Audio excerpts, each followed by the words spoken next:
So our next guest is Hesham.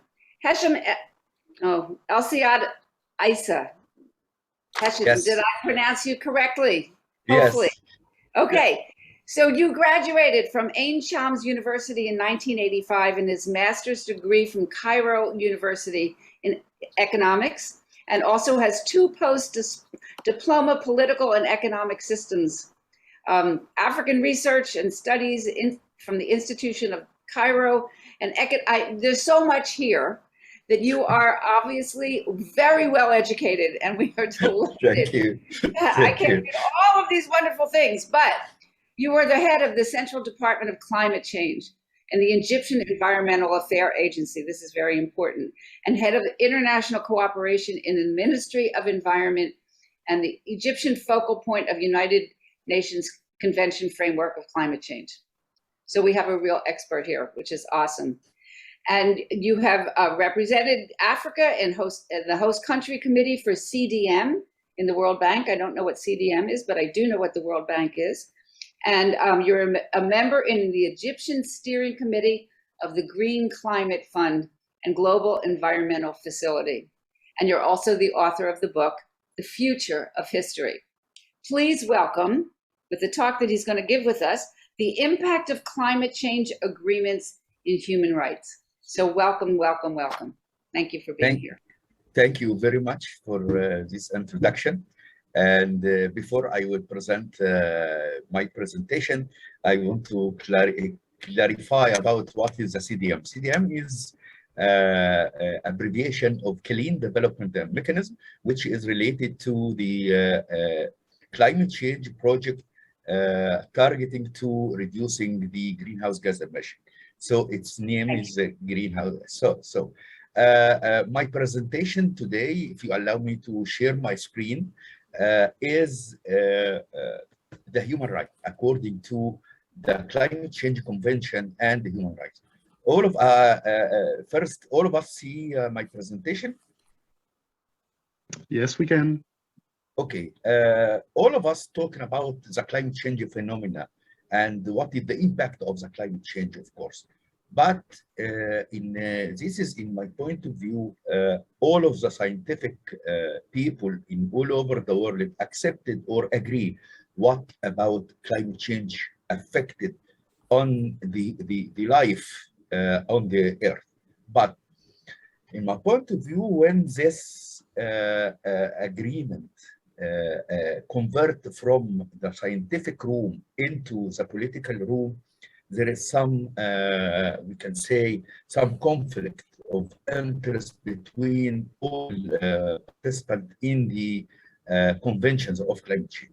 So what is my presentation today is what is the climate change convention and human rights. How is the climate change convention affected the human rights? The first is content list, which is the concept of climate change and its impact, and affected the impact of the climate justice and the climate change and the human rights, and my recommendation.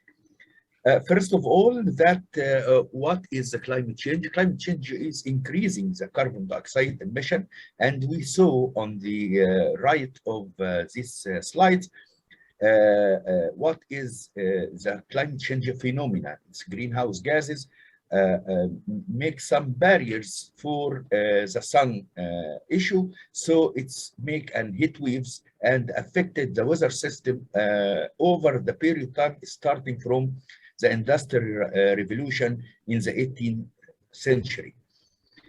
And what is the sources of the greenhouse gas? This is two slides to introduce what is the climate change content, what is the greenhouse gas, what is the mean of the greenhouse gas. If anyone did not know what is the greenhouse gases content, the greenhouse gases is the CO2 and CH4 and nitric acid, and you see in the picture from sources, what is the sources of these greenhouse gases affected all over the world. So in this regard, What is the climate change affected issue of the style life in all over the world, the biodiversity, the health, the food security, the water resources, and of course the coastal zone in all over the world, which is related to beaches area. And here we can see this contain two main maps. The first one, which is what is the country affected the climate change. We see in the left map, this is the developed country, which is emitted 90% from greenhouse gases, the north of the earth. But the countries affected by climate change, we see on the right of the map is the developing country. So we can say here there is no climate justice. And climate justice is the term is used to forming the global warming and the ethical and the political issue rather than one that in the environment, in the nature. So that means, and if you see in this annual carbon dioxide emission, we will see that Africa produced about 1.1 metric ton of climate warming carbon dioxide emission per person in 2019. It below the average is 4.7. Thus, the US produced 16 metric tons per person. So here, what we can say, what here is that a climate justice between all the countries, some countries, a continent of Africa emitted 1.1 and US emitted 16.1. So there is no climate justice here. And in this regard, without climate justice, so the climate change is affected the human rights. And here, Miss Mary Winford, which is the Irish, ex-Irish president, say a statement, which is a climate change is the greatest threat to the human rights in the 21st century. So how can the people or the country or the convention dealing with the effects of climate change in the human rights?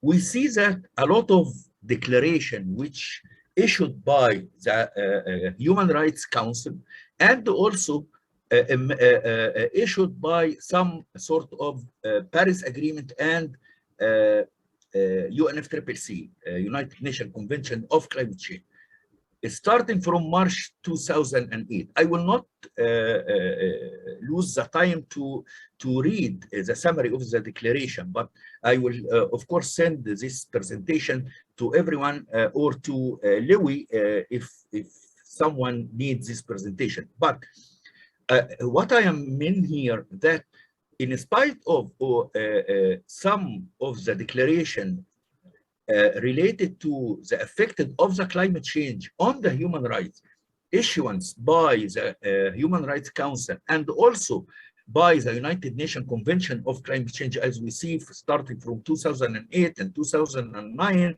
2010. But here, the human rights, as we see here, the human rights must be proven in the ongoing negotiation that we want to put it in the next COP. And the new agreement must be familiar in the human rights framework. Because of what we will see here, every declaration talking about the human rights, all declaration and recommendation talking about the need for states to address climate change without specifying the direct responsibility of the developed country. That means all statement or all declaration which issued by the Human Rights Council or the United Nations Framework Convention of Climate Change or also Paris Agreement talking about the states, but did not differentiate it between the developing states and the developed state, which is the first, according to historical responsibility related to why we are talking about human rights. Human rights here, which are talking about why did not developed country did not make their effort to help the developing country to solve the problem of the climate change. Although all the legal provision of climate change agreement are clear on support for developing country in Article 9 and Article 6 in Paris Agreement, but this support is still very limited in a few of the worsening negative impact of climate change. Yes, we have Article 9 talking about the financial support, Article 10 talking about the technology and capacity building support, but still this is in the convention or in the agreement, but still did not facing the ambition for the human rights affected by the climate change. So here, what is the analysis? Although the preamble of the Paris Agreement refer to the impact of climate change on the human rights, the clear rules of the dealing with the matter is still vague, and no optional framework have been put in place to deal positively with the impact of climate change. So what is the result here? We will see the weakness support facing on climate change increasing in the number of illegal migration. This is one of the effects of climate change and also affected on the human rights. Increasing the economic deficit in the developing country. This is also affected the climate change and affected the human rights. And this is because of the climate change convention, not only the climate change itself as a phenomenon. Increasing the cost of the health and social care and ending poverty is still part of, or still weaknesses related to the weakness of supporting facing on climate change. So because of that, what we can say here, we can say that the negotiators are still negotiating while the world is drawing.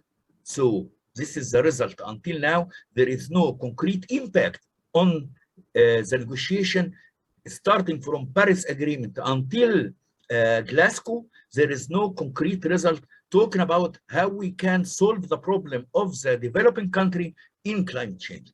So what is the recommendation in the next COP in Egypt? I recommend that it's time to change the climate change. And thank you for your hearing my presentation. Thank you. Okay. See if we can. Wow. Well, you certainly opened up my eyes. I never really put the two together in such concrete way. And kind of as you were talking, I was thinking about the question of, am I my brother's keeper? It's a question that in many, many ways of all the things that we're talking about today. So thank you. And I'm sure the conversation people would love to continue with is, what do we do? How can we best support the work that you're doing and the whole concept of human rights?